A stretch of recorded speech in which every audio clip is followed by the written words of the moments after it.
Hello everyone. So this is the one short lecture for oceanography. तो oceanography में जो भी relevant things that are important from your civil services examination मैं उसको detail में आपके साथ डिस्कस करने वाला हूँ. ठीक है.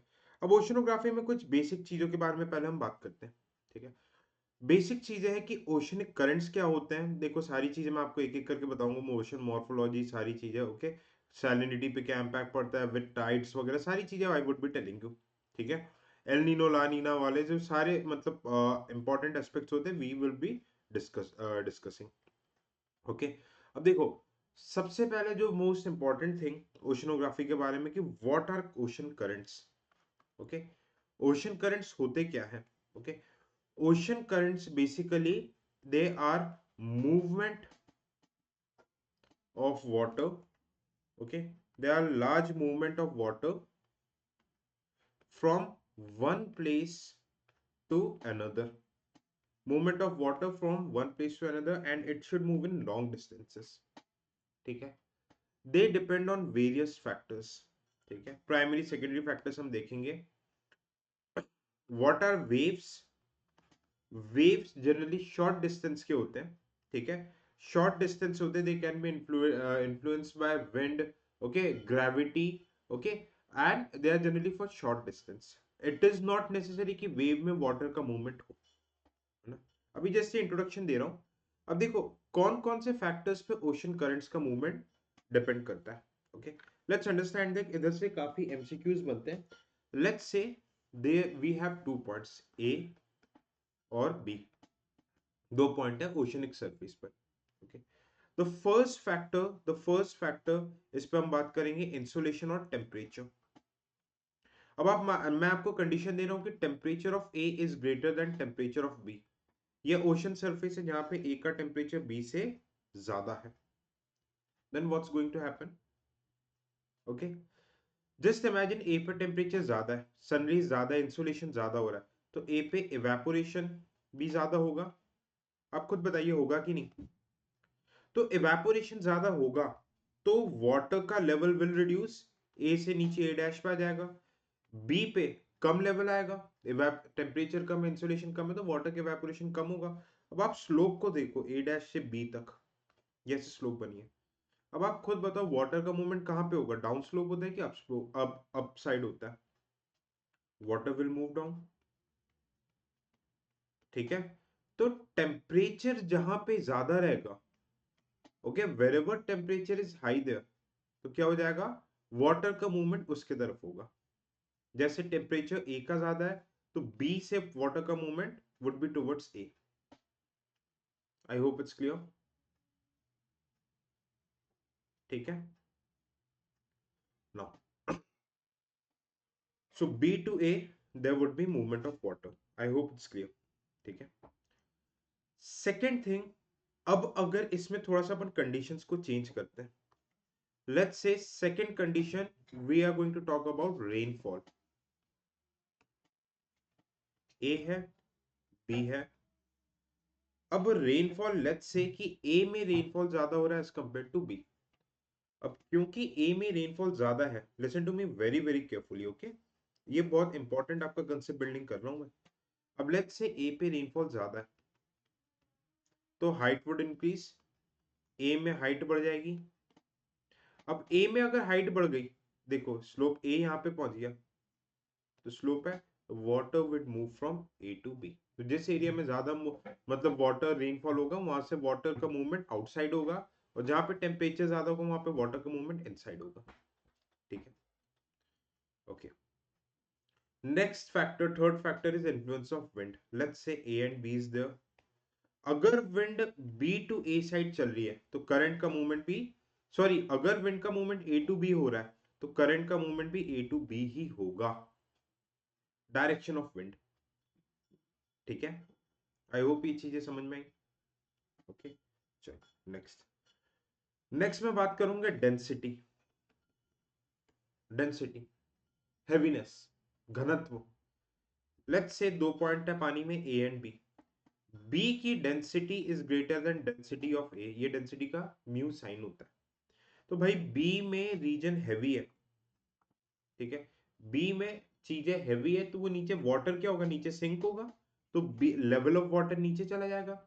स्लोप आपका बनेगा A to B, the water would flow from A to B direction, मतलब वाटर इनवर्ड मूवमेंट होगा जहां पे डेंसिटी ज्यादा रहती है। सिमिलरली नेक्स्ट फैक्टर अगर मैं प्रेशर की बात करूं, आप ये कंसेप्ट को एक बार समझ लो, कैसे भी घुमा के एमसीक्यू आएगा तो आप उससे बहुत इजीली डील कर लोगे, you would deal it very easily.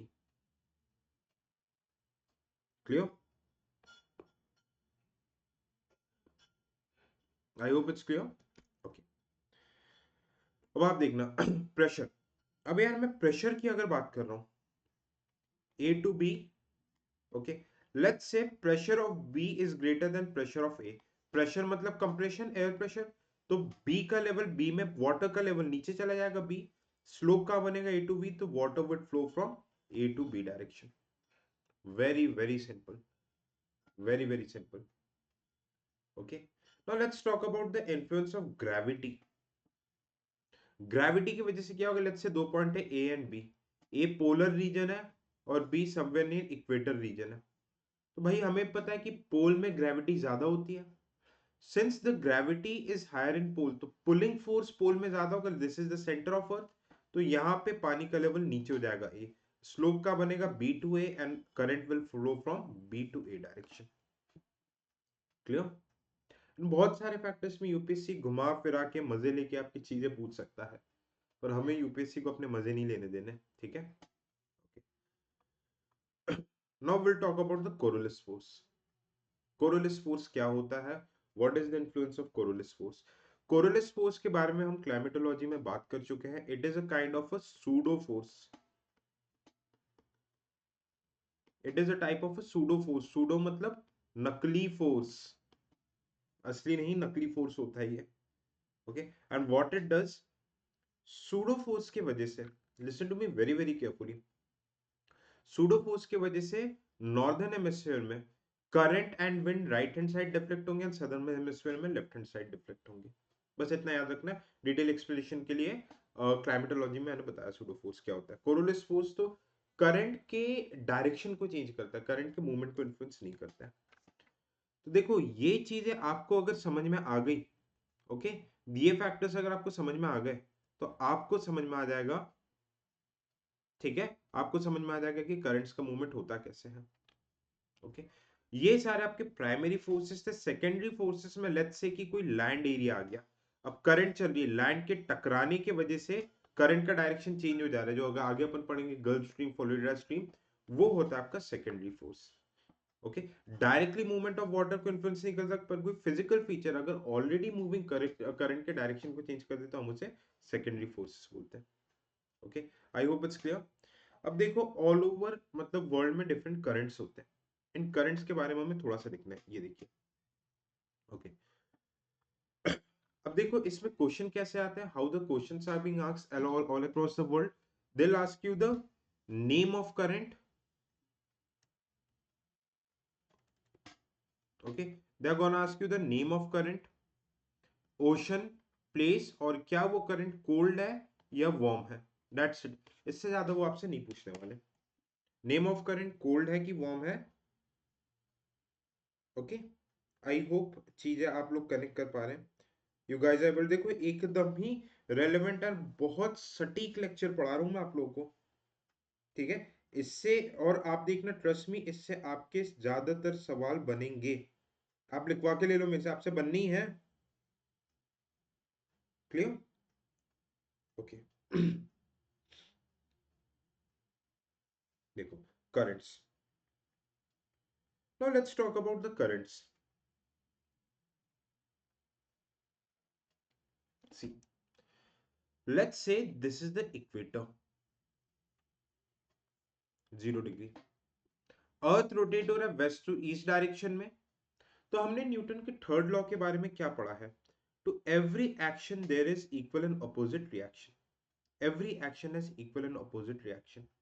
तो उसको कंपनसेट करने के लिए इक्वेटोरियल रीजन पे दो करंट्स मूव होते हैं ऑल अक्रॉस द ग्लोब। एक हो गया आपका नॉर्थ इक्वेटोरियल करंट है, एक हो गया आपका south equatorial current, the north and south equatorial current.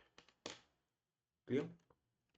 North equatorial current and south equatorial current. I hope it's clear. Okay. Now, what's happening here? देखना, आप इस चीज को देखना। अब एक एक करके हम सारे ओशंस की बात करते हैं। सबसे पहले अटलांटिक ओशन से स्टार्ट करते हैं। South Atlantic ocean, this is south Atlantic ocean. तो साउथ रेड कलर में देखो वार्म करंट होगा और ब्लू कलर में कोल्ड करंट। अच्छा, हमें पता है कि सन रेज सबसे ज्यादा कहां पे आती है? इक्वेटोरियल साइड पे। तो इक्वेटर से जो भी करंट ओरिजिनेट होगा, रेड वाले, they would be warm current, and pole से जो भी करंट ओरिजिनेट हो रहा है वो आपके कोल्ड करंट होंगे। सिंपल सा लॉजिक है इस पे। Okay, so let's start with South Atlantic Ocean. South equatorial current गया, ब्राजील के पास आया, तो वार्म वाटर एक नीचे डिविएट होगा।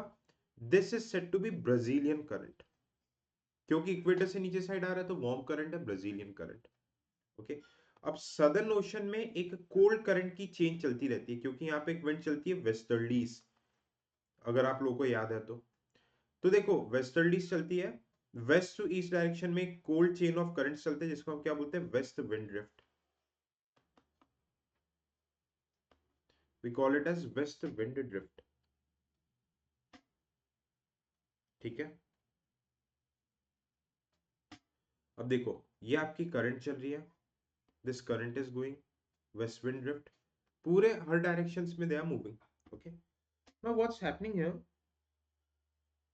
समझना बहुत ध्यान से इस चीज को। ठीक है, ये साउथ अटलांटिक ओशन में वेस्ट विंड ड्रिफ्ट करंट चला।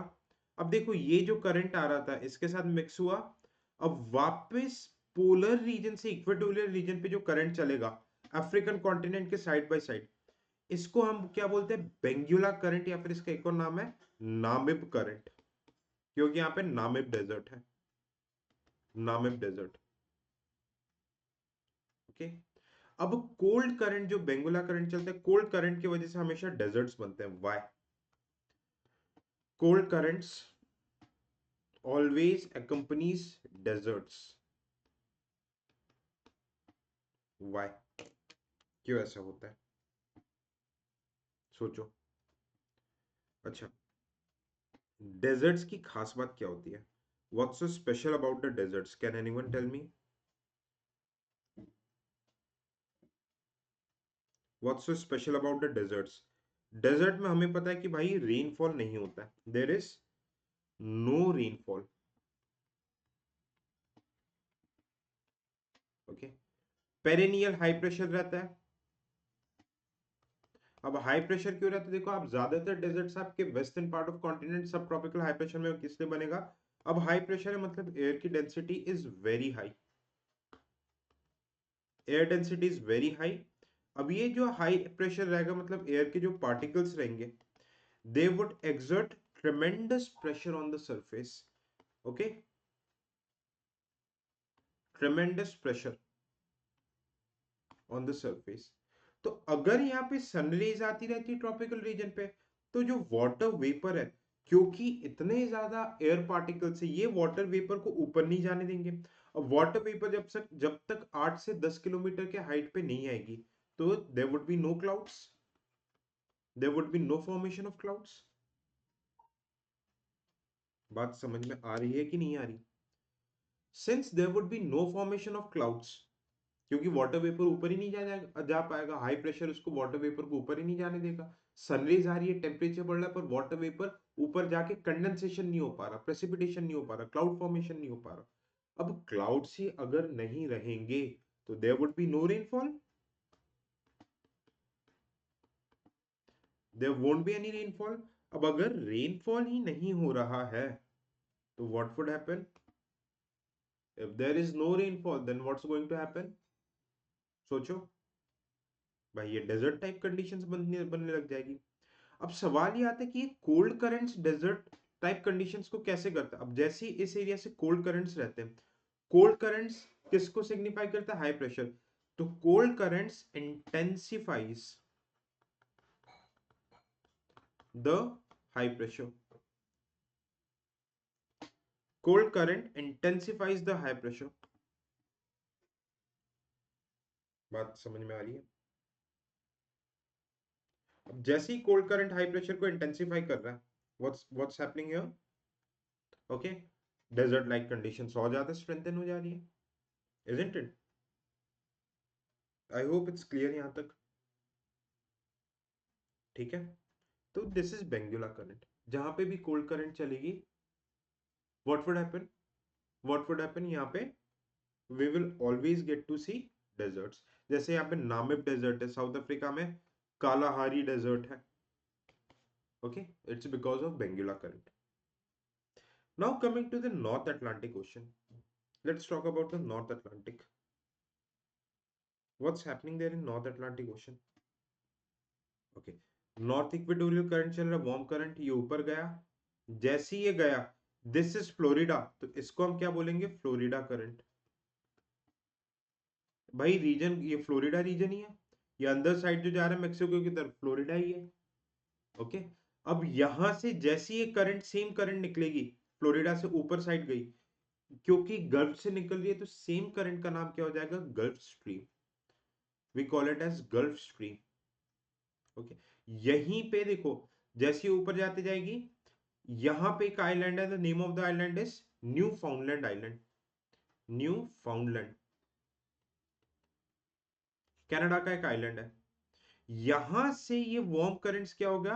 वेस्टर्लीज के इन्फ्लुएंस में राइट हैंड साइड चलेगी, क्योंकि वेस्टर्लीज वेस्ट वेस्ट से ईस्ट जाती है, तो ईस्टर्न डायरेक्शन में ड्रिफ्ट होगा। इसका नाम क्या हो जाएगा? नॉर्थ अटलांटिक ड्रिफ्ट, क्योंकि अटलांटिक ओशन में we call them as North Atlantic drift. Warm current ही चल रही है, देखो इक्वेटर से चल रही है, और ये जो नॉर्थ अटलांटिक ड्रिफ्ट का एक पार्ट चला जाएगा ऊपर नॉर्वे में, we call it as Norwegian current. We call them as Norwegian current. हम इसे नॉर्वेजियन करंट बोलेंगे। बात समझ में आई? अब देखो नॉर्वेजियन करंट की खास बात क्या है, what's so special about this Norwegian current? Can anyone tell me? कि ये क्योंकि वार्म करंट है, और ये पोलर रीजन नॉर्वे में पूरे टाइम 6-8 महीने इनके जो पोर्ट है पूरा बर्फ से जमा रहता है, पोलर रीजन है। पर नॉर्वेजियन करंट नॉर्वे के पोर्ट में क्या लेके आती है? इक्वेटर की हीट लेके आती है। तो जो पोर्ट्स होते हैं, पोर्ट्स को ये क्या रखती है? They keep the ports as ice frozen free. Ports को, नॉर्वे के पोर्ट्स के को आइस फ्री रखती है, और इसलिए यहां से एक्सपोर्ट इंपोर्ट बहुत अच्छे तरीके से हो पाता है।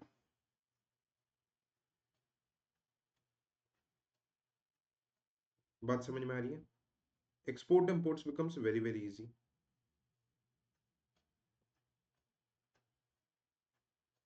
इज इट क्लियर और नॉट?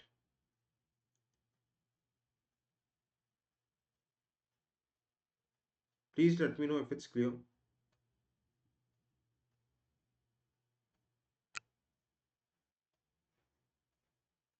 Okay, great. ठीक है, दिस इज नॉर्वेजियन करंट। अब अब एक चीज समझो, ठीक है? अब यहां पे भाई पोलर रीजन से तो कोल्ड करंट आ रही है, यहाँ पे लैब्राडोर सी है, लैब्राडोर जिस नाम के एक डॉग का ब्रीड भी होता है। तो पोलर रीजन से ये जो कोल्ड करंट आ रही है, इस करंट का नाम क्या हो गया? Labrador current. ठीक है, और ये जो लैब्राडोर करंट है, जो गल्फ स्ट्रीम वार्म करंट थी, ये कहां पे मिल रहा है? न्यू फाउंडलैंड आइलैंड पे। एक चीज याद रखना, wherever warm and cold current meets, wherever warm and cold current meets, क्या होता है वहां पे? what would happen? there would be what?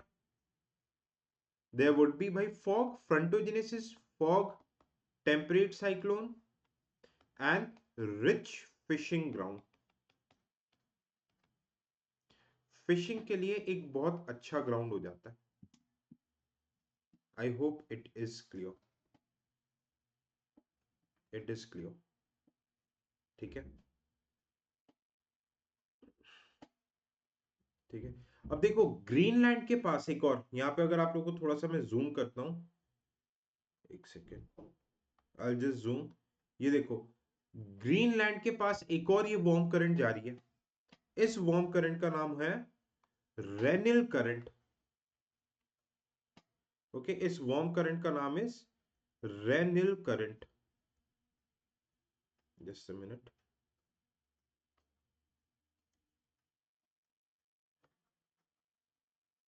Renal current, ठीक है, इस वार्म करंट का नाम लियो। अब एक चीज ध्यान रखना है, देखो ऊपर से कोल्ड करंट आ रही है, so the cold current is coming down, ठीक है। लंदन के पास ये कोल्ड करंट आ रही है, ओके। यहां से देखो कोल्ड करंट आ रही है लंदन के पास से। अब ये करंट देखना, बस देखते जाना, नीचे नीचे आ रही है, मेडिटेरियन सी के पास चली जा रही है, मेडिटेरियन सी के पास, इसको क्या बोलते हैं, मेडिटेरियन करंट। और फिर ये पूरी करंट नीचे आके नॉर्थ इक्वेटोरियल करंट से मिल जा रही है, और इस करंट का नाम क्या है, कैनरी करंट। और कैनरी करंट की वजह से यहाँ पे पूरा आपका सहारा डेजर्ट बनता है। The whole Sahara desert is formed here. Is it clear? Please let me know, is it clear और not?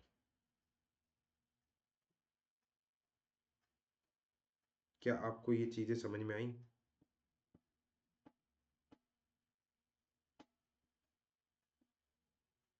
Just tell me frankly whether it's clear और नॉट।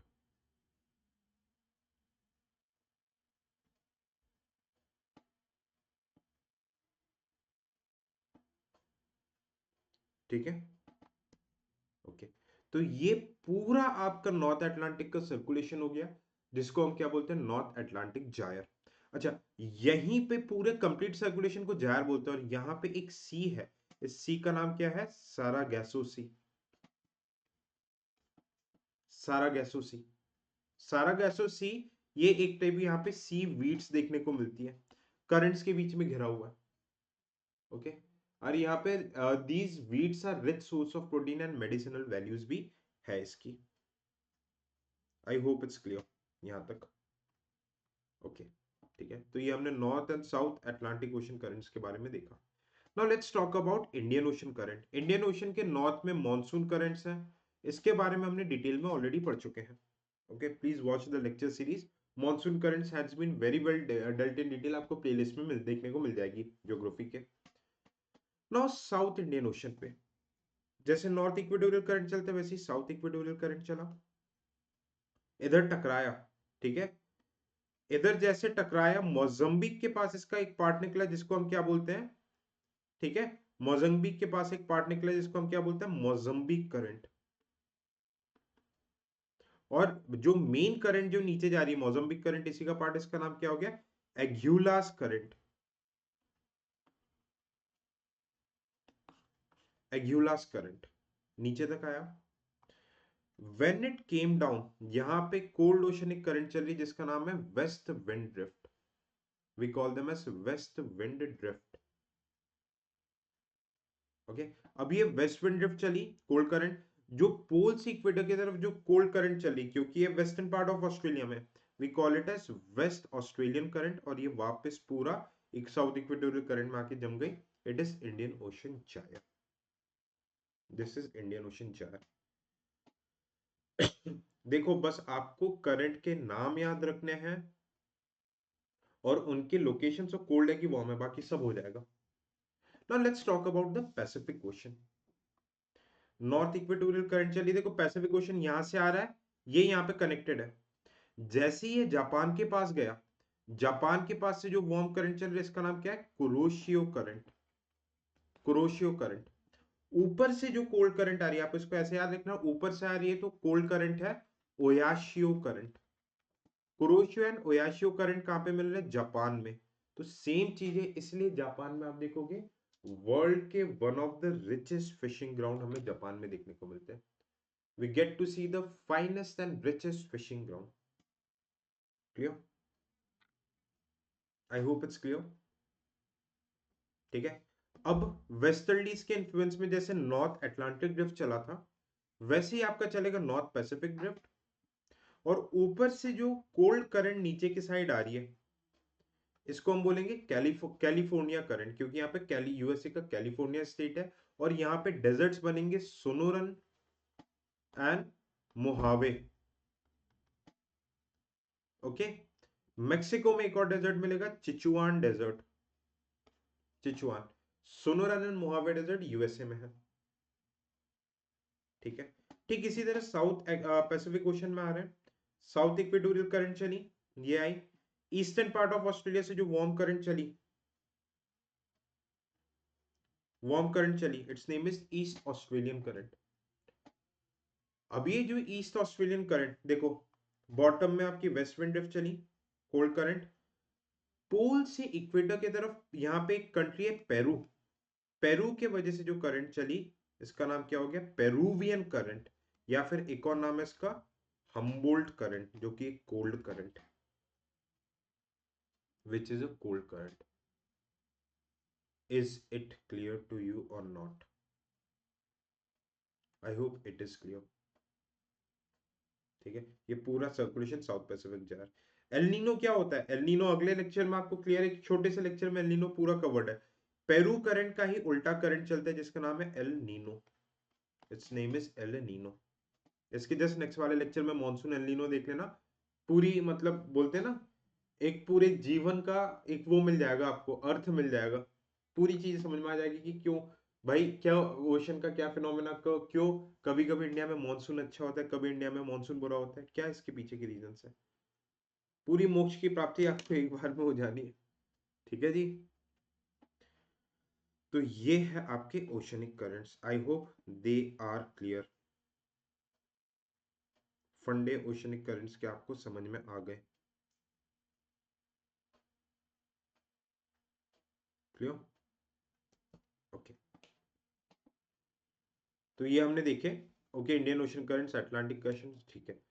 अब हम बात करेंगे ओशन के मॉर्फोलॉजी की, ओशन का स्ट्रक्चर एक्चुअली में होता कैसा है, ओशन के सॉल्ट वाटर क्या कंपोजिशन होता है, ओशन में डिपॉजिट्स क्या होते हैं, किन फैक्टर्स पे सैलिनिटी ये सब डिसाइड होता है, टाइड्स क्या क्या चीजें होती है, इन सब चीजों के बारे में हमें, और ओशन करंट्स का इंपैक्ट क्या होता है मेंस के लिए, इट इज इंपॉर्टेंट।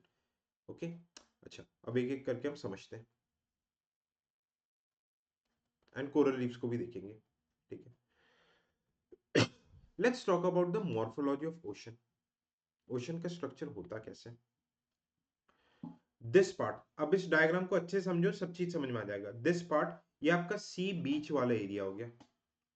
अब कई बार आप देखोगे ना, जैसे अगर आप लोग सी बीच में घूमने गए हो, वेन यू मतलब आप जब बीच वाले एरिया में टहलते हो, when you move in the beach area, क्या होता है, आप समुद्र के अंदर अंदर जाते जा रहे हो, आपको लगता है कि डेप्थ है ही नहीं, फिर आगे जाते आते क्या होता है, एकदम से डेप्थ बढ़ता है। तो वो पार्ट जो कि आप वॉक करते हुए, ठीक है, सी के अंदर तक आराम से आ जा रहे हो, चलते जा रहे हो, कमर तक ही पानी है, this area is continental shelf. This area is continental shelf. Continental shelf में सारे मिनरल के रिसोर्सेस देखने को मिलते हैं। All the mineral resources you will get to see here, oil, petrol, natural gas, सब। बॉम्बे हाई जो बना है, ठीक है, अंकलेश्वर गुजरात में बना, आलिया भट्ट, खलिया भट्ट, जितने भी ऑयल माइंस है, नेचुरल गैस के माइंस है, सब आपके शेल्फ में ही देखने को मिलेंगे। क्लियर? अब एकदम से जिस पॉइंट पे, जहां पे आपका एकदम से गहराई बढ़ जाती है, हम इसको क्या बोलते हैं, कॉन्टिनेंटल ब्रेक और शेल्फ ब्रेक। कॉन्टिनेंटल ब्रेक और शेल्फ ब्रेक। फिर नीचे देखो, एकदम से यहां पे डेप्थ बढ़ती है, we call it as continental slope, we call them as continental slope. Okay, अब कॉन्टिनेंटल स्लोप में क्या रहता है, जितने भी सी केव्स, जितनी सारी चीजें होती हैं यहीं पे मिलते हैं। अब देखो यहाँ पे जैसे इरोजन वेव्स आती रहती है, कॉन्टिनेंट का इरोजन, तो इरोजनल जो चीजें रहती है वो सब नीचे आके जमा होती है, उठ जाता है, तो उसी उठे हुए पार्ट को जो स्लोप के बॉटम, फुटहिल में जो जमा होते रहते हैं इरोजन की वजह से, उसको हम कॉन्टिनेंटल राइज बोलते हैं। और ओशन के बॉटम वाले रीजन को हम क्या बोलते हैं, abyssal plains. The bottom of the oceans are said to be abyssal plains. Things are making sense or not? चीजें समझ में आ रही हैं?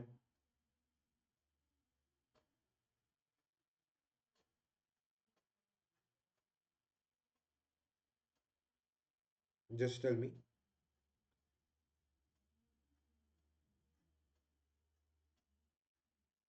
ओके, अब समझना। अब क्या हो रहा है यहाँ पे, देखो वेव्स के बारे में थोड़ी सी बात कर लेते हैं। जो एकदम बॉटम में देखो ओशनिक वेव्स आ रही हैं। अब ये वेव्स आते आते देखो कॉन्टिनेंट में, कॉन्टिनेंटल शेल्फ आते आते, भाई पहले ओपन ओशन में तो वेव्स फ्रीली मूव कर रही है, अब यहाँ पे कंफाइनमेंट आ रहा है, देखो आजू बाजू पहाड़ है, तो वेव्स क्या हो जाएगा, वेव्स की लेंथ छोटी होने लग जाएगी, और जो वेव्स हैं पीछे के जो वेव्स हैं, वेव्स का जो मूवमेंट हो रहा है वो एक दूसरे के ऊपर क्लाइंब होने लग जाएंगी। समझ रहे हो, वेव्स क्लाइंब होने लग जाएगी। ठीक है, तो वेव का जो हाइट जिसको हम एम्पलीट्यूड बोलते हैं, वेव की हाइट बढ़ती चल, भाई देखो अब एरिया वेव्स चल रही है, पहले तो खुले आसमान में चल रही है ओशन में, अब जैसे ही पास आएगी एरिया नैरो होता जाएगा, तो वेव्स पीछे वाली वेव्स आगे वाली के ऊपर क्लाइंब होती जाएगी, तो वेव की हाइट बढ़ती जाएगी, एम्पलीट्यूड। इसको हम क्या बोलेंगे, सर्फिंग वेव्स। सर्फिंग स्पोर्ट्स होता है ना, एक ऑस्ट्रेलिया में बोंडी बीच है,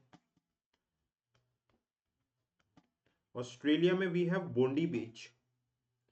बोंडी बीच में आपको ये देखने को मिलेगा, सर्फिंग एक्टिविटीज होती है सिडनी में। ओके। अब जैसी ये वेव्स मतलब बड़ी होके कॉन्टिनेंट पे स्ट्राइक होती है, तो इस पे इसका नाम चेंज हो जाता है, सर्फिंग वेव्स का नाम चेंज होके क्या हो जाता है, स्वैश। आप ऐसे याद रखो, स्वैश की आवाज आती है, तो इसको हम स्वैश वेव्स बोलते हैं, we call them as swash waves.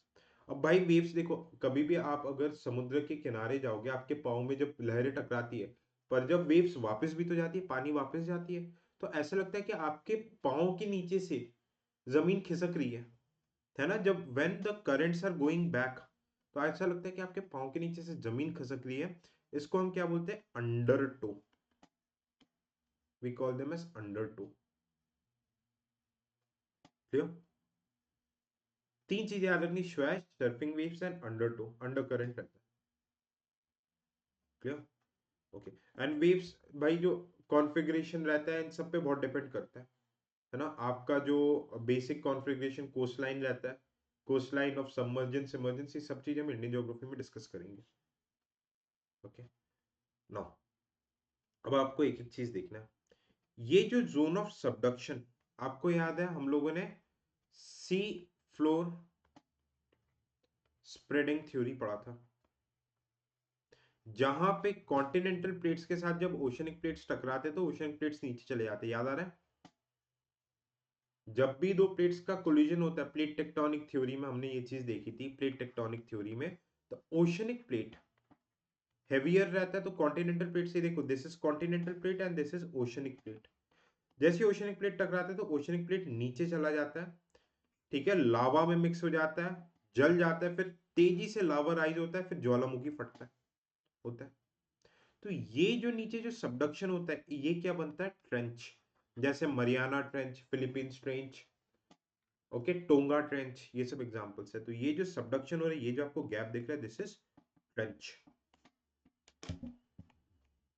बात समझ में आई, we call them as trench.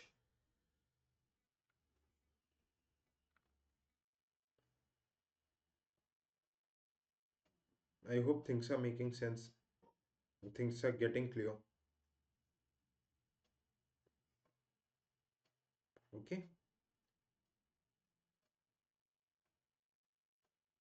Okay. Trench बन जाते हैं। नाउ अब और कुछ फीचर्स की हम बात करते हैं, ये देख लो, these are deep sea trench. Sea floor spreading theory में what we read about mid oceanic ridges, क्या होता है कि जब दो प्लेट्स डाइवर्ज होती हैं तो कन्वेक्शन करंट्स राइज, ये धीरे धीरे धीरे क्या बनती है, लावा जमा होकर मिड ओशनिक रिज बन जाता है, divergent plate boundaries, plate tectonic theory. तो this are this mid oceanic ridges, इसको डीप सी ट्रेंच भी बोलते हैं। अब अगर ये डीप सी ट्रेंच की हाइट बढ़ते बढ़ते ऊपर आ जाए, और भाई ओशन का इरोजन होता है, ओशन में बहुत सारे एडी करंट्स होते हैं, बहुत सारी चीजें होती है, स्वेलिंग देखो, जैसे छोटे छोटे गोल गोल करंट्स को एडी करंट्स बोलते हैं, तो इसके वजह से टॉप सरफेस एरोड हो जाता है, तो ऐसा टेबल टाइप का स्ट्रक्चर जब ओशन के बॉटम में मिल जाता है तो हम इसे क्या बोलते हैं, ग्योट्स, वी कॉल देम एज ग्योट्स। ठीक है, अब अगर यही लैंडफॉर्म्स धीरे धीरे ऊपर ओशन के ऊपर आके आइलैंड बनाने लग जाए, ग्रुप ऑफ वॉल्केनिक आइलैंड्स बना ले। ये क्या वॉल्केनिक आइलैंड्स ही तो है, ज्वालामुखी धीरे धीरे ऊपर आके जमा होती जा रही है। तो हम इसको क्या बोलते हैं, Archie पेलागोस। We call them as archipelagos. Example is Indonesia.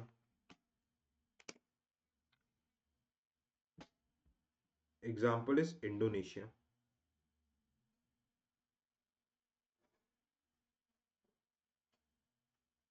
Is it clear? इसे हम इंडोनेशिया बोलते हैं।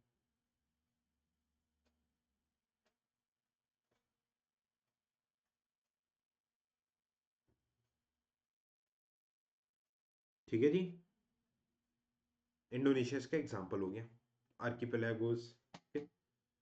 अच्छा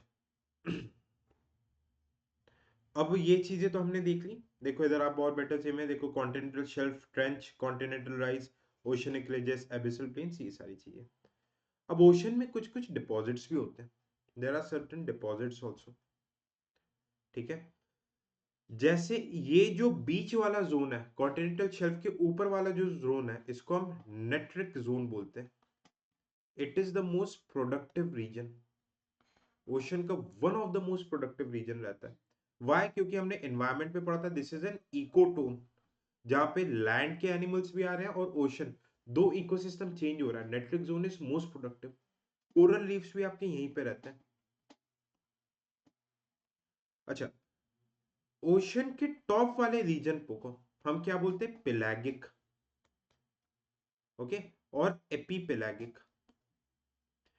बीच वाले रीजन को मीजोपेलागिक, और बॉटम को बैथीपेलागिक, बॉटम बैथीपेलागिक।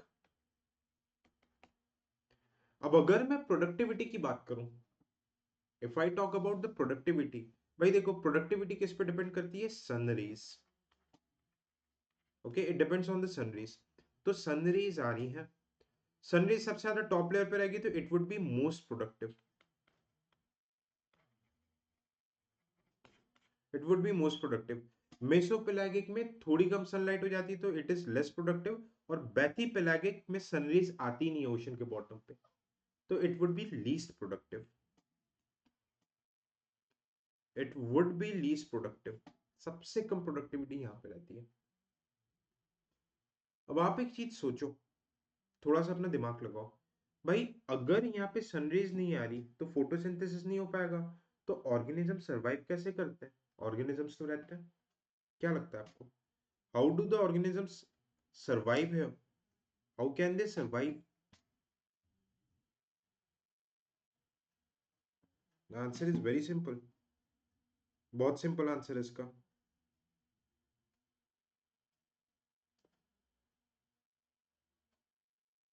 ओके, यहाँ पे बॉटम में जो एनिमल स्क्रैप्स रहते हैं, ये परफॉर्म करते chemosynthesis. What is this chemosynthesis? बहुत ध्यान से समझो। कीमोसिंथेसिस क्या होता है कि ओशन के बॉटम में, ये जहां से ज्वालामुखी निकल रही है लावा, यहाँ से वेरियस केमिकल्स जैसे मीथेन, सल्फर निकलते हैं। तो ये ऑर्गेनिजम्स इस वॉल्केनो की हीट और इन केमिकल्स को लेके they produce their own food that we call it as chemosynthesis. We call them as chemosynthesis. Is it clear to you or not? ठीक है, अब यहीं पे हम साथ साथ देखेंगे कि ओशन में there are various type of deposits. एक एक करके हम समझते हैं डिपॉजिट्स को। ठीक है, just a minute, let's understand the deposits. Ocean के यहाँ पे मैं इसको काट दे रहा हूं, oceanic deposits. Oceanic deposits various forms के होते हैं। ओके,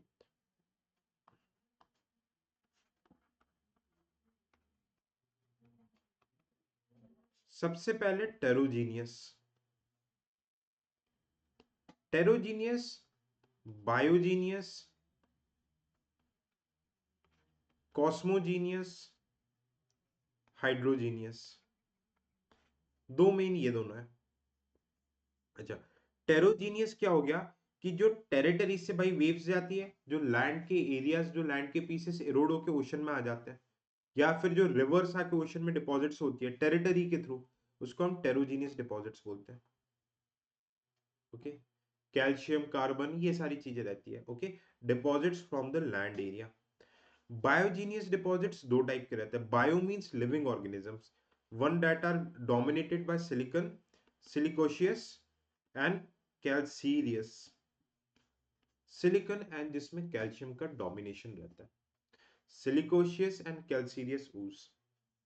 ओके, इस कैटेगरी में ऊज आ जाता है, रेडियोलर्जिना आ जाता है, इसमें पेट्रोपॉट्स आ जाते हैं। ओके, पेट्रोपॉट्स आ जाते हैं। Okay, apart from this diatoms, जो हम एनवायरमेंट पे पढ़ते हैं, डायटम्स आ जाते हैं, फंगाई, फाइटोप्लैंक्टन्स, सब लिविंग बींग्स आ जाते हैं, ये सब आ जाते हैं। तो मेन आपको सिलिकोशियस एंड कैल्सीरियस याद रखना है। ऊज क्या रहता है, सिलिकॉन के सैंड के स्ट्रक्चर्स रहते हैं। डोमिनेशन अगर अपन देखेंगे तो एक डेप्थ तक देखना, एक डेप्थ तक कैल्शियम कैल्सीरियस डिपॉजिट्स एनिमल्स ज्यादा रहते हैं, फिर एक डेप्थ के बाद सिलिकोशियस डिपॉजिट्स ज्यादा रहते हैं। तो दिस पार्ट जहां पे कैल्शियम का डोमिनेंस रहता है और सिलिकॉन का डोमिनेंस का ट्रांजिशन रहता है, इसको, इस जो जोन को, इस लाइन को हम क्या बोलते हैं, calcium carbonate compensation, calcium carbonate compensation zone. Is it clear? we call them as calcium carbonate compensation zone. सब समझ में आएगा यार, बहुत अच्छे से समझ में आएगा, ट्रस्ट मी। मतलब एकदम सारे दिमाग के पुर्जे खुल जाएंगे इस लेक्चर के बाद।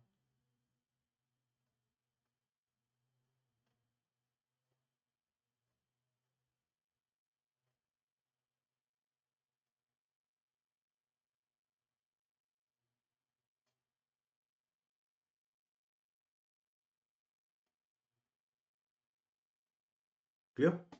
Okay, coming back to the deposits.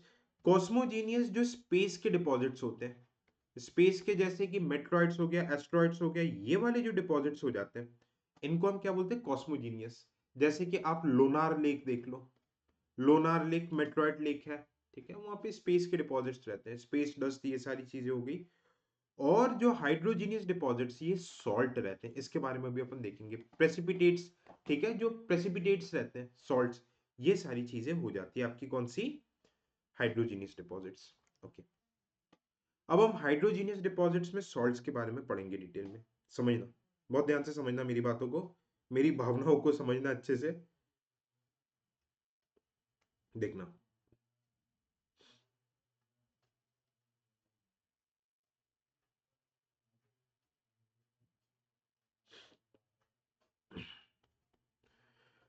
Salt composition basically किस टाइप का रहता है भाई, खारा पानी रहता है, 78% is NaCl, 10% is MgCl2, 4.6% is MgSO4, NaSO4. Sodium sulfate, this is sodium sulfate, magnesium chloride, sodium chloride, जिसको हम common salt भी बोलते हैं. We also call it as common salt. Okay. अब थोड़ा थोड़ा सा डिटेल में समझना जो मैं आपको समझाने की कोशिश कर रहा हूँ, because things are very very important, काफी मतलब इंपॉर्टेंट चीजें बता रहा हूँ यार मैं आपको, है ना। देखो, ये सॉल्ट के डिपॉजिट्स पहली बात आते कहाँ से, ये टेरिटरीज में जो रिवर्स लेके आती है, रॉक्स के थ्रू इरोजन होता है, टेरोजेनियस डिपॉजिट्स होते हैं, वहां से सॉल्ट आ जाते हैं, कीमोसिंथेसिस के थ्रू आते हैं, वॉल्केनिज्म, सॉल्ट्स आते रहते हैं, ठीक है। अब सॉल्ट, कौन कौन से फैक्टर्स रहते हैं जो सॉल्ट को डिटरमाइन करते हैं, ओके, ओशन में, ओशन और टेम्परेचर, ठीक है, हम इसके डिस्ट्रीब्यूशन को देखेंगे, will talk about the ocean and temperature distribution, ठीक है। मोर और लेस दोनों सेम फैक्टर्स ही रहते हैं, मोर और लेस बोथ आर सेम। मैंने ये अर्थ बनाया, दिस इज इक्वेटर, ठीक है, दिस इज सब ट्रॉपिकल रीजन, 30 डिग्री मान लो, 30 डिग्री, दिस इज 90 डिग्री पोल। अब अगर मैं जनरली आपसे बात करूं, इफ आई आस्क जनरली, तो भाई जनरली अगर अपन देखें तो सबसे ज्यादा सैलिनिटी, ठीक है, सबसे ज्यादा सैलिनिटी कौन से रीजन में होनी चाहिए आइडियली अगर मैं बताऊं? तो आइडियली भाई देखो, सनरेज सबसे ज्यादा कहां पे आ रहा है? इक्वेटोरियल रीजन पे आ रहा है। जितना ज्यादा इवेपोरेशन होगा सैलिनिटी उतनी ज्यादा होगी। ऐसा क्यों होता है? इक्वेटर सैलिनिटी और इसका क्या रिलेशन है? लेट्स से एक टब में पानी रखा है, उसमें सॉल्ट डिजोल्व है, सन रेज आ रहे हैं, इवेपोरेशन हो रहा है, तो इवेपोरेट तो पानी हो रहा है ना, पानी का लेवल कम होता जा रहा है, बट सॉल्ट तो उतना ही है। तो आप समझ लो पानी का लेवल कम हो रहा है और सॉल्ट का लेवल उतना ही है, तो सॉल्ट का कंसंट्रेशन बढ़ जा रहा है। The concentration of salt is increasing. बात समझ में आ रही है? Now since the concentration is increasing, what's going to happen? What's gonna happen? अगर कंसंट्रेशन बढ़ता जा रहा है तो ऑब्वियसली सैलिनिटी बढ़ेगी, है ना? तो आप इक्वेटर में देखो सनरेज ज्यादा आ रहे हैं, इवेपोरेशन ज्यादा होगा तो सैलिनिटी बढ़ेगी, है ना? और पोल रीजन पे सनरेज आती नहीं है तो सैलिनिटी ऑब्वियसली कम होगी, इवेपोरेशन नहीं होगा। तो आइडियली, ठीक है, अगर हम इक्वेटर से पोल जाएंगे तो सैलिनिटी क्या होनी चाहिए? डिक्रीज होना चाहिए, टेम्परेचर भी क्या होना चाहिए? डिक्रीज होना चाहिए। बट एक्चुअली ऐसा होता नहीं है, क्योंकि बीच में 30 degree subtropical high pressure belt आ जाता है। Subtropical high pressure belt मैंने लेक्चर की स्टार्टिंग में बताया था कि इसका क्या रोल रहता है। What is the role of subtropical high pressure belt? समझो कि यहां पे हाई प्रेशर बना रहता है, इवेपोरेशन तो हो रहा है, बट हाई प्रेशर होने के कारण, ये देखना, हाई प्रेशर होने के कारण सनरेज तो आ रहे, इवेपोरेशन भी हो रहा है, पर ये वाटर वेपर्स एक पर्टिकुलर हाइट पे नहीं जा पाते हैं। अब एक ये पर्टिकुलर हाइट पे नहीं जा पाएंगे, इनको वो मिनिमम टेम्परेचर मिलेगा ही नहीं, तो क्लाउड्स फॉर्मेशन ही नहीं हो पाएगा। तो ये वाटर वेपर हाई डेंसिटी की वजह से, हाई प्रेशर की वजह से, ये एयर पार्टिकल्स वाटर वेपर को नीचे ही रोक के रखते हैं। अब वाटर वेपर ऊपर नहीं जा पा रहा तो क्लाउड्स ही नहीं बनेंगे, और अगर क्लाउड्स ही नहीं बनेंगे, समझना मेरी बात को, क्लाउड्स ही नहीं बनेंगे तो इस एरिया में रेनफॉल नहीं होगा, है ना? बट इक्वेटर में भाई हम चीज क्या देख रहे हैं? इवेपोरेशन हो रहा है, क्लाउड्स भी बराबर बन रहा है, डेली रेनफॉल भी हो जा रहा है। अब रेनफॉल होने से क्या होता है? फ्रेश वाटर ऐड होता है। Because of rainfall what happens? Fresh water is added. तो फ्रेश वाटर के ऐड होने से सैलिनिटी कम होगी, डाइल्यूट हो जाएगी। But tropical region, subtropical high pressure पे देखो, रेनफॉल नहीं हो रहा, सिर्फ एवेपोरेशन ही हो रहा है, तो सैलिनिटी यहाँ पे सिर्फ बढ़ ही रही है।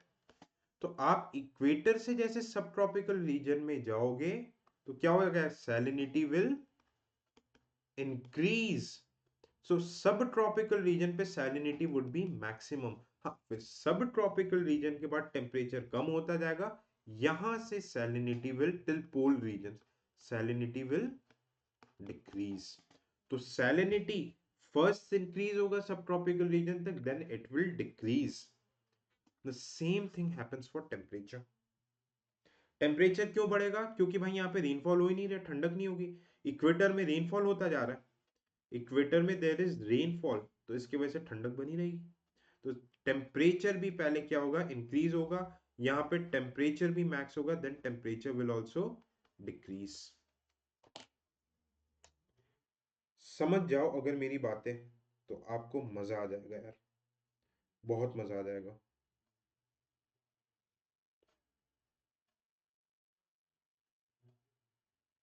क्लियर? बस बात समझ जाओ मेरी एक बार, things would be very, things would become very easy for you people, isn't it? Okay, तो टेम्परेचर और सैलिनिटी का एक तरीके से चलता है। मैंने आपको बताया कि latitude wise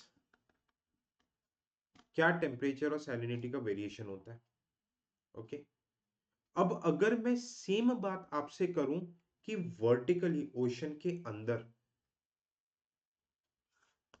let's say this is the ocean, ये 0 किलोमीटर, ये ओशन के 100 किलोमीटर तक बॉटम तक है। ओशन के बॉटम पे टेम्परेचर और सैलिनिटी का क्या, दोनों को मैं सेम इसलिए बता रहा हूं क्योंकि दोनों का सेम बिहेवियर रहता है, एक ही साथ बता दे रहा हूं क्या रहेगा।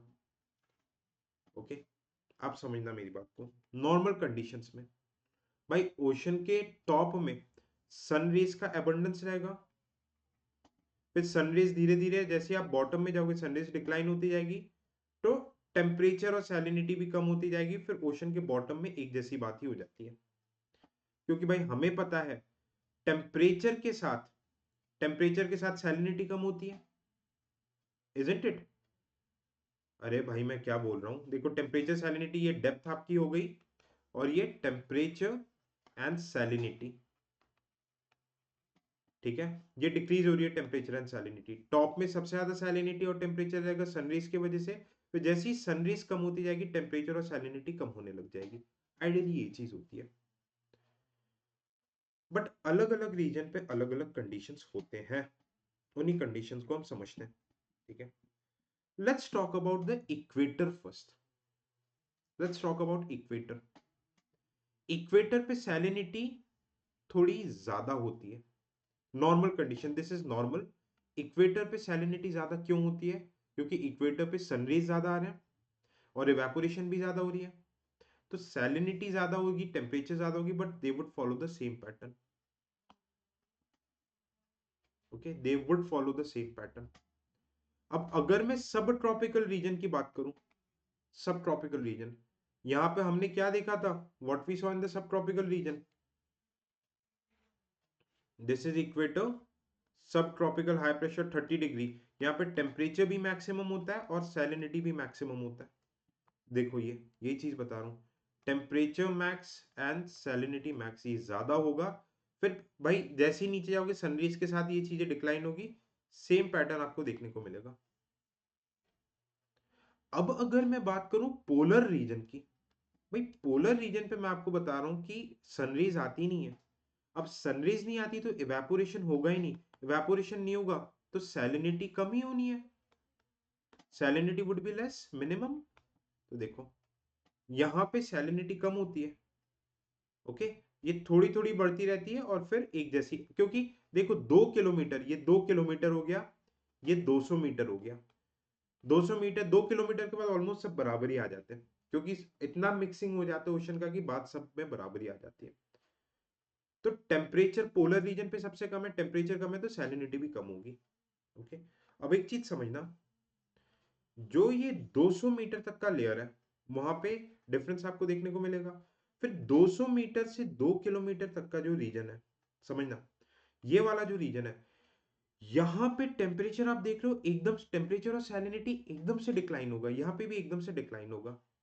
तो जिस रीजन पर, इस पूरे रीजन पर जहां पर टेम्परेचर डिक्लाइंस सडनली, इसको हम क्या बोलते हैं,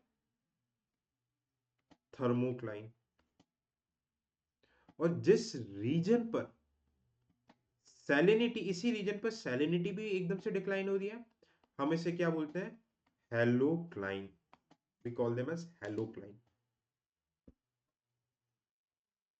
फिर बॉटम में आके सब सेम हो जा रही है। अब यहाँ पे देखो डेंसिटी भी सेम मतलब प्रॉपर्टी शो करता है, एक को याद रख लो सब हो जाएगा। डेंसिटी क्योंकि यहाँ पे सडनली डिक्लाइन हो रही है तो हम इसको पाइनोक्लाइन बोल रहे हैं,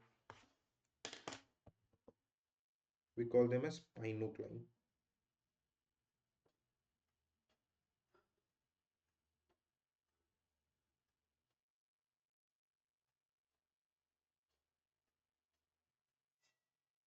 is it clear? Is it clear to you और not?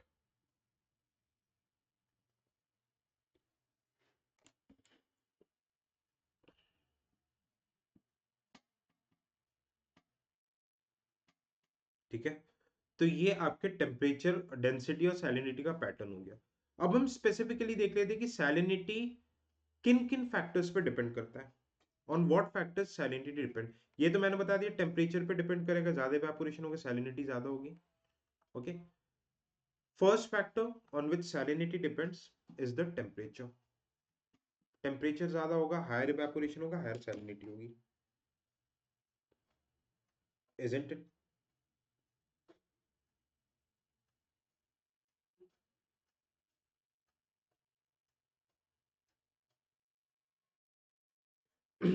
Okay, next factor, pressure.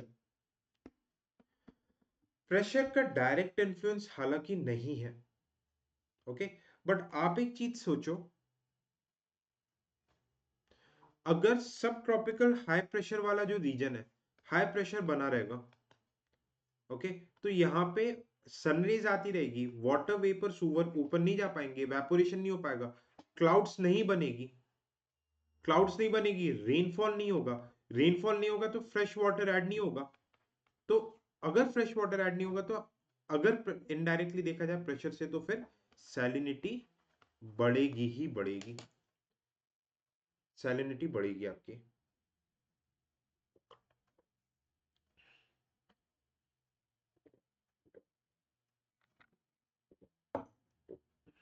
Okay, और प्रेशर ज्यादा रहेगा, लेट्स से ओशन के ऊपर प्रेशर ज्यादा है, तो भाई चीजें कंप्रेस होगी, चीजें कंप्रेस होगी तो डेंसिटी भी बढ़नी है, सिंपल सी बात है यार, है ना। अब एक बात करेंगे हम आउटफ्लो ऑफ फ्लेवर्स, आपको बहुत देसी एग्जांपल से समझाता हूँ। अरेबियन सी है और ये bay of Bengal, same latitude पे, सेम सनरेज, सब कुछ आ रही है, सैलिनिटी किसकी ज्यादा होगी?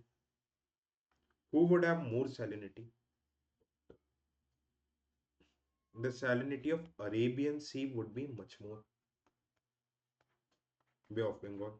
क्यों? क्योंकि इंडिया के 77% रिवर्स, गंगा, ब्रह्मपुत्र, यमुना, कृष्णा, कावेरी, गोदावरी, सब जाके कहां पे ड्रेन हो रही है? Bay of Bengal. अब ये सब जाके जब बे ऑफ बंगाल पे ड्रेन हो रही है, सुनना, बे ऑफ बंगाल पे ड्रेन हो रही है, रिवर्स क्या लेके जाती है? Fresh water, rivers take the fresh water, और फ्रेश वाटर ऐड हो रहा है तो सैलिनिटी कम होगी, इसलिए अरेबियन सी की ज्यादा रहती है सैलिनिटी। आप मेडिटेरियन सी, कैस्पियन सी का भी एग्जांपल यहीं पर देख सकते हो। अब इस फैक्टर को बहुत बढ़िया तरीके से समझना, है ना, ओपननेस एंड क्लोजनेस ऑफ सी। अगर मैं ट्रॉपिकल रीजन की बात कर रहा हूं, ओके, एक क्लोज सी है और एक ओपन सी है।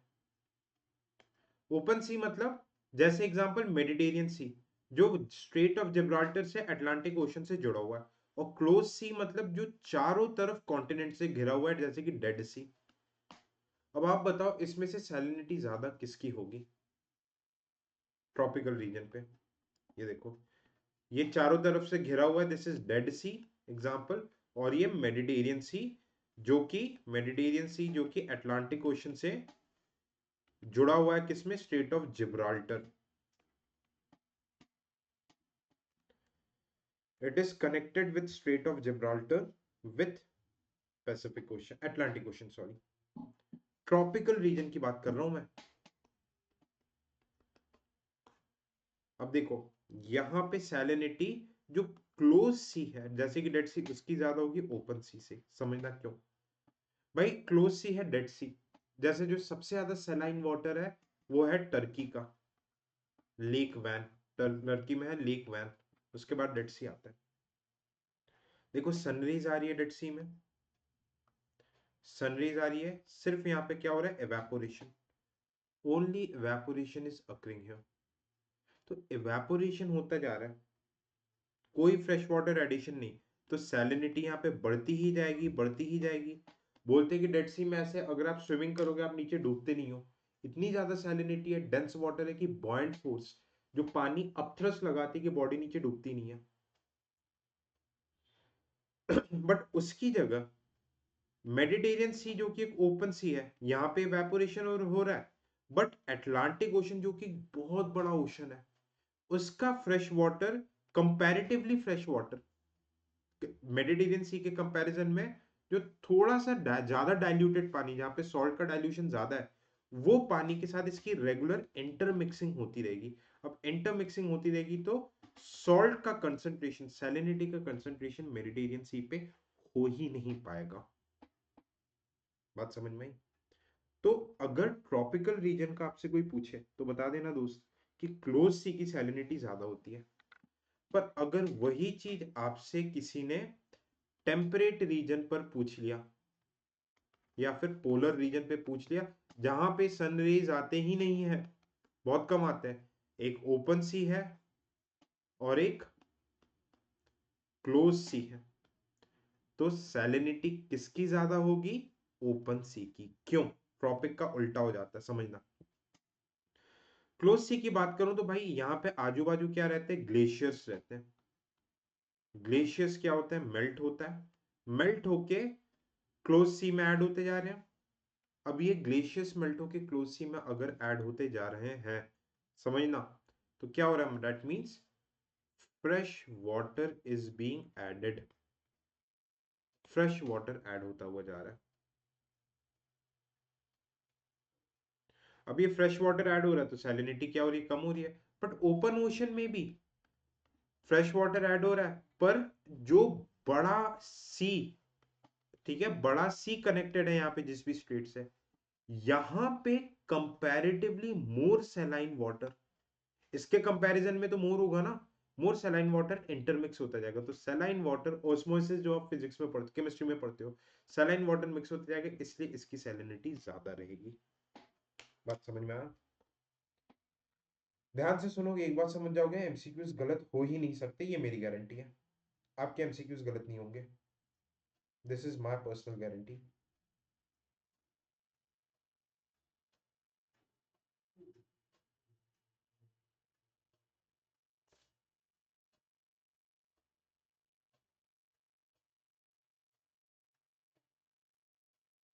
Is it clear?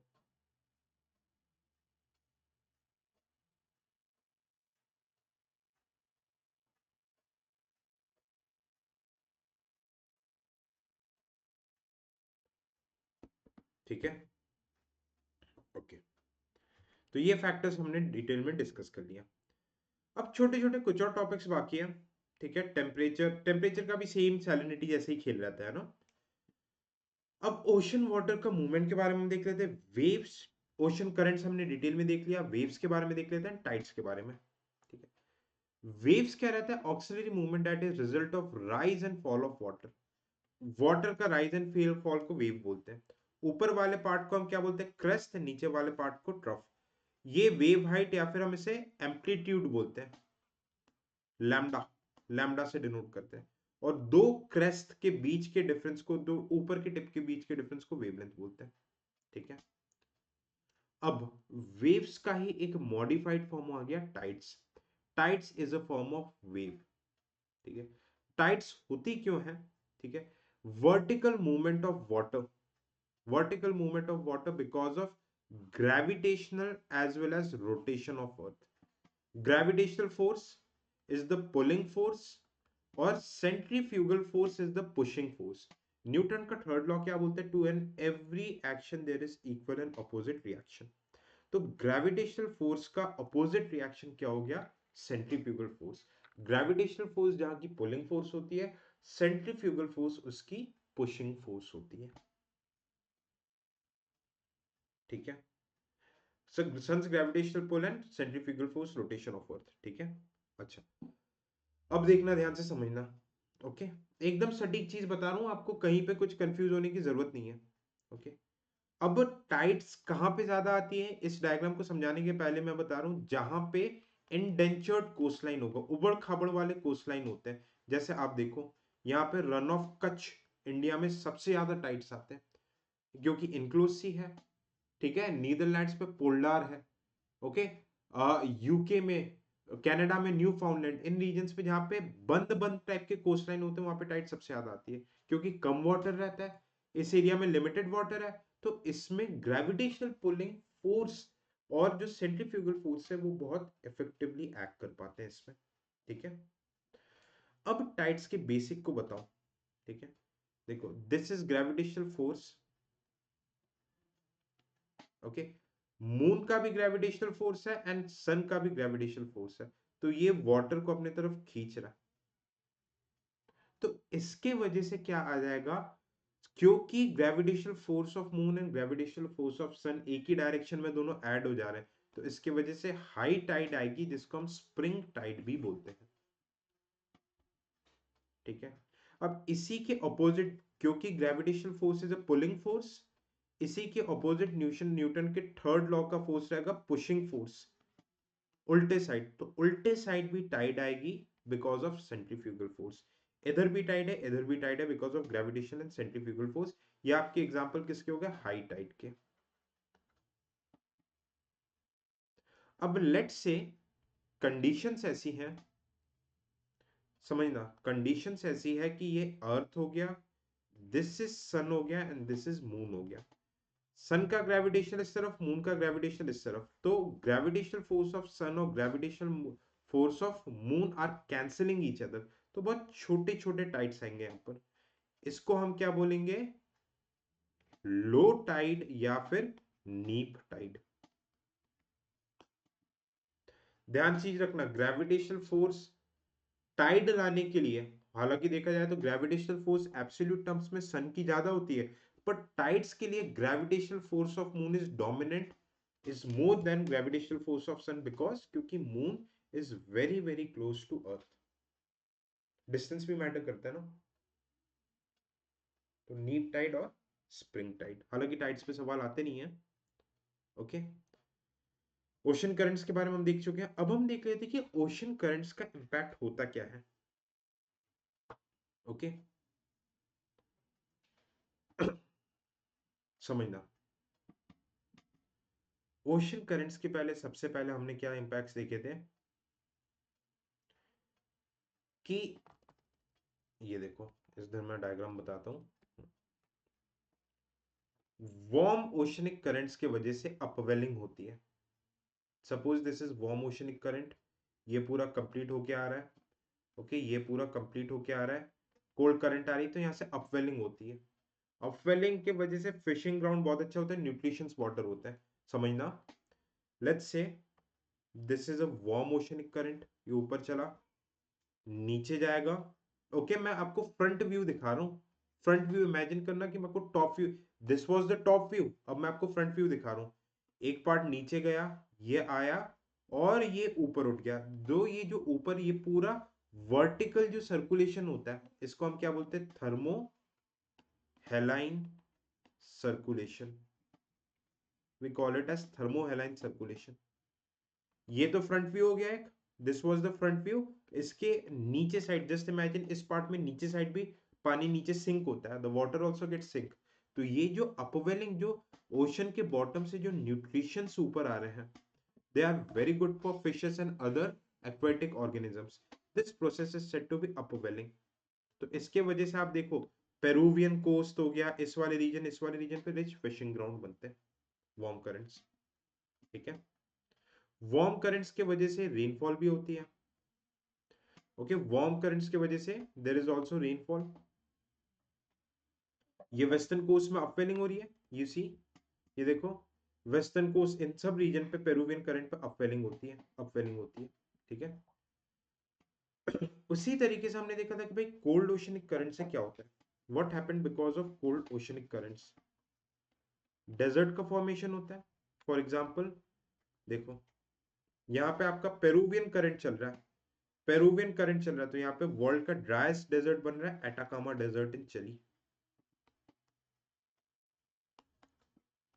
Atacama desert in चिले।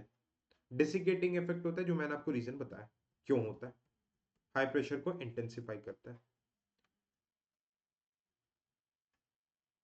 ठीक है, वार्म करंट्स की वजह से रेट ऑफ इवेपोरेशन बढ़ जाता है। भाई वार्म चीज ज्यादा इवेपोरेट करती है, तो उस एरिया में सैलिनिटी हमेशा ज्यादा होती है, salinity is very very high. Clear? Cold oceanic currents, ठीक है, हाई प्रेशर कंडीशन होता है, हमने ये चीज भी देखी जहां पे वार्म एंड कोल्ड करंट टकराते हैं, रिच फिशिंग ग्राउंड होता है, रिच फिशिंग ग्राउंड होता है, और फ्रंटोजेनेसिस, टेम्परेट साइक्लोन का भी फॉर्मेशन होता है। Temperate cyclones are also being form, previous lectures में हमने देखा है इसे, फ्रंटोजेनेसिस कैसे होता है। ओके, अपवेलिंग वाला हमने देख लिया। अब ओशनिक सर्कुलेशन, जैसे कि ये क्या ओशनिक करंट्स एल नीनो के ग्लोबल इंपैक्ट्स होते हैं, एल नीनो के ऊपर एक अलग ही 20 मिनट्स का सेशन है, आप डिटेल में देख लेना उससे। और इंपैक्ट्स देखो ओशनिक करंट, जैसे वार्म करंट हो गया, Norwegian current. Norwegian current Norway के जाके पोर्ट में जो आइस जमी रहती है, आइस को गलाता है, नॉर्वे के पोर्ट्स को 12 महीने ऑपरेटेबल रखता है। तो इससे नॉर्वे की इकोनॉमी में काफी ज्यादा बूम देखने को मिलता है। ठीक है, एक्सपोर्ट इंपोर्ट होता रहता है। क्लियर। एक और एग्जांपल हमने देखा था सरगैसो सी, अटलांटिक ओशन में सी वीट का फॉर्मेशन होता है जिसका मेडिसिनल वैल्यूज होता है। It also acts as carbon sink, carbon dioxide को स्टोर करके रखता है, we call it as blue carbon. UPSC का पीवाईक्यू भी है, we call it as blue carbon. Clear. Okay, तो ये आपके मेंस के लिए these are very good options, आप इसमें बहुत प्रॉपर वे में लिख सकते हैं आंसर्स को। ठीक है, फिशिंग ग्राउंड, फॉग, सारी चीजें आप लिख सकते हो। El Nino we have discussed, El Nino के ऊपर एक सेपरेट सेशन है, एक बार आप उसे ध्यान से देख लेना। ओके, प्लेलिस्ट में ही मिल जाएगी आपको। अब देखना impact of oceanic waves on formation of coastal landforms. किस टाइप के कोस्टल लैंडफॉर्म्स ओशनिक वेव्स के कारण बनते हैं, इस चीज को हम थोड़ा सा समझते हैं डिटेल में। ठीक है, let's say this is a सी बीच, ये आपका ओशन हो गया।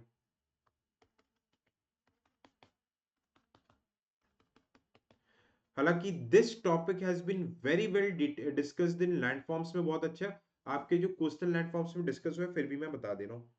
ओके, आपके चिमनी स्टैक्स वगैरह डायरेक्ट डायग्राम को देखना, डायग्राम में आपके लैंडफॉर्म्स प्रॉपर वे में प्लेलिस्ट में मिल जाएगा, लैंडफॉर्म्स में देखना। अब क्या होता है, ओशन के बीच में कोई सैंड के आइलैंड्स बनते हैं, तो इसको हम क्या बोलते हैं, सैंड बार। भाई सैंड का आइलैंड बन गया, सैंड के डिपोजिशन हो गए, जैसे कि सागर आइलैंड हो गया, बे ऑफ बंगाल में सैंड बार हो गया। अब यही सैंड बार अगर एक तरफ से continent, this is the continent beach, continent से कनेक्टेड है, तो हम इसे क्या बोलते हैं, स्पिट।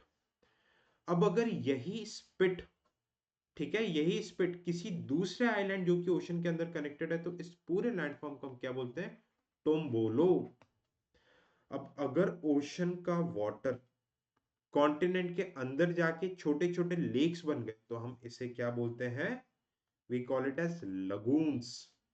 जैसे उड़ीसा में है Chilika lake, bay of Bengal का लगून है, जहाँ पे डॉल्फिन्स भी देखने को मिल जाती है, where we also get to see, where we can also witness the dolphins। बात आ रही है समझ में कि नहीं आ रही?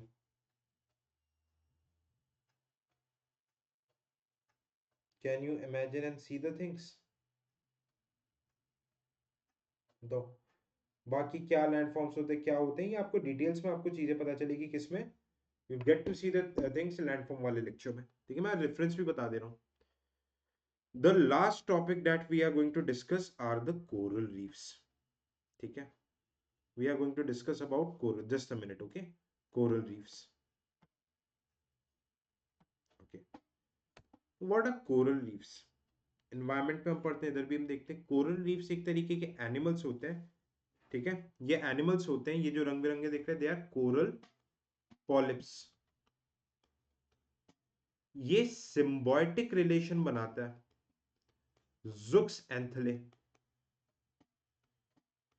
जुक्स एंथले छोटे छोटे एनिमल्स होते हैं, एल्गी, ये क्या करते हैं, जुक्स एंथले एल्गी टाइप का रहते हैं। ओके, अब ये क्या करते हैं, फोटोसिंथेसिस करते हैं। ओके, तो ये जो रहते हैं 1 और 2, ये दोनों आपस में symbiotic relation, win win situation बनाते हैं। कैसे, जुक्स एंथेले अगर कोरल पॉलिप्स के पास आ जाता है, तो क्या होता है, कोरल पॉलिप्स को जुक्स एंथेले को कोई हंट नहीं कर पाता, क्योंकि पॉलिप्स बड़े बड़े होते हैं, इनकी जान बच जाती है। और जो जुक्स एंथेला रहते हैं, ये फोटोसिंथेसिस करके कोरल पॉलिप्स को फूड प्रोवाइड करते हैं, और इस फूड के थ्रू और ओशन के सेलाइन वाटर के थ्रू ये कलरफुल कलरफुल कैल्शियम कार्बोनेट के शेल बनाते हैं। They make colourful calcium carbonate shells. तो कोरल पॉलिप्स को खाना मिल रहा है और इनकी जान बच रही है, तो ये सिम्बायोटिक विन विन सिचुएशन है, इसको हम कोरल रीफ्स बोलते हैं। अब कोरल रीफ्स के लिए क्या क्या आइडियल कंडीशन चाहिए? पहले तो वार्म वाटर चाहिए 27 डिग्री के आसपास। सेकंड, सनलाइट चाहिए, तो ये आपका ओशन में फोटिक जोन में बनेगा। सैलाइन वाटर चाहिए, तभी ये कैल्शियम कार्बोनेट के कलरफुल शेल्स बना पाएंगे। ठीक है। बहुत ज्यादा रिवर्स का आउटफ्लक्स नहीं होना चाहिए, नहीं तो सेडिमेंट्स आके क्या करते हैं, डिस्ट्रॉय कर देते हैं। ओके। ओशन में एसिडिफिकेशन नहीं चाहिए, नहीं तो कोरल लीव्स कोरल ब्लीचिंग होने लग जाती है, कोरल लीव्स मरने लग जाते हैं। ठीक है। अब ये जो कोरल जो कॉलोनीज बनाती है, 3 टाइप की होती है, टेक्निकली 4 होती है, पर ज्योग्राफी में ऑप्शन में 4 पढ़ते हैं, बट यहाँ पे सिलेबस में हम 3 पढ़ेंगे। कौन कौन से होते हैं इसको हम डिटेल में थोड़ा सा समझते हैं। Okay, will understand these things in little bit detail. सबसे पहला हो गया बैरियर रीफ। सेकेंड आपका फ्रिंजिंग रीफ। थर्ड आपका एटॉल्स। फ्रिंजिंग रीफ क्या हो गया? Let's say this is a continent, ये आपका ओशन हो गया। अब यहां पे देखना, कोरल लीव्स हमेशा वार्म ओशनिक करंट, मतलब ईस्टर्न पार्ट ऑफ कॉन्टिनेंट पे मिलेंगे। सनरेज आनी चाहिए वार्म वाटर, तो यहां पे क्या होता है, धीरे धीरे धीरे ये कोरल्स अपनी कॉलोनीज बनाने लग जाती है। कॉन्टिनेंट से जो चिपकी हुई कॉलोनी बनाती है, इसको हम क्या बोलते हैं? Fringing reef. We call it as fringing reef. यहाँ पे टूरिज्म वगैरह किया जाता है, तो यहाँ पे बोट चैनल ये सब बनाए जाते हैं। अब यही चीज समझना, इसी टाइप के कॉन्टिनेंट के कोने में अगर कोरल रीफ्स बनते हैं, ये वाला जो पार्ट है ये किसी रीजन से इरोड हो जाता है, तो सिर्फ ये वाला पार्ट रह जाएगा, ये वाला पार्ट कोरल का रह जाएगा। अब ओशन वाटर जो रहता है, ओपन ओशन वाटर यहां पे भी आ जाता है, तो एक तरीके का ये लगून बन गया, और एक तरीके दिस इज ओपन ओशन। ये जो पार्टीशन बन गया, ये बैरियर बन गया, इसलिए से हम बैरियर रीफ बोलते हैं। अब अगला होता है एटॉल्स। एटॉल्स क्या हो गया? दिस इज एन आइलैंड, ये ओशन का वाटर है। अब आइलैंड के आसपास फ्रंट व्यू में ये देखो एकदम रिंग टाइप के कोरल लीव्स जमा होने लग गए। This is the front view. और अगर इसी चीज को मैं ऊपर से देखूं तो ये ऐसा देखने में लगेगा। ठीक है। आइलैंड के आजू बाजू, जैसे उंगली के आजू बाजू रिंग बनती है ना, रिंग पहनाते हैं, उस टाइप का रिंग के फॉर्म में अगर आइलैंड्स में कोरल रीफ्स की कॉलोनीज बनने लग जाए, तो इसे हम क्या बोलते हैं? एटॉल्स। वर्ल्ड का सबसे बड़ा जो रीफ है ये ऑस्ट्रेलिया में है। ये 3 चीजें समझ में आ गई। It is near Australia, eastern part of continent में बनते हैं, जिसे हम बोलते हैं great barrier reef. We call them as great barrier reef. Is it clear? Great barrier reef. Coral bleaching, मतलब अगर कोरल ब्लीचिंग का मतलब क्या होता है कि ये जो सिम्बायोटिक रिलेशन बनता है कोरल पॉलिप्स और ज़ुक्स ये because of global warming, human pollution, over exploitation, over fishing, ocean acidification, in factors के कारण इनका सिम्बायोटिक रिलेशन टूटने लग जाता है, तो कोरल के जो कलरफुल शेल्स रहते हैं दे स्टार्ट डीकलराइजिंग, इनका डीकलराइजेशन होने लग जाता है। So we call them as, what do we call them? Death of the coral reefs. Is it clear? ठीक है। तो एग्जाम के रेलेवेंस में आपका प्री और मेंस, इसके बाहर कुछ भी नहीं आएगा। सिंपल सी बात मैं आपको बता रहा हूं। ओके। इसके बाद nothing is going to come.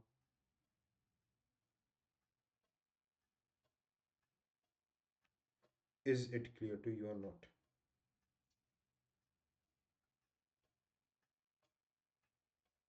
Please let me know if it's clear और नॉट।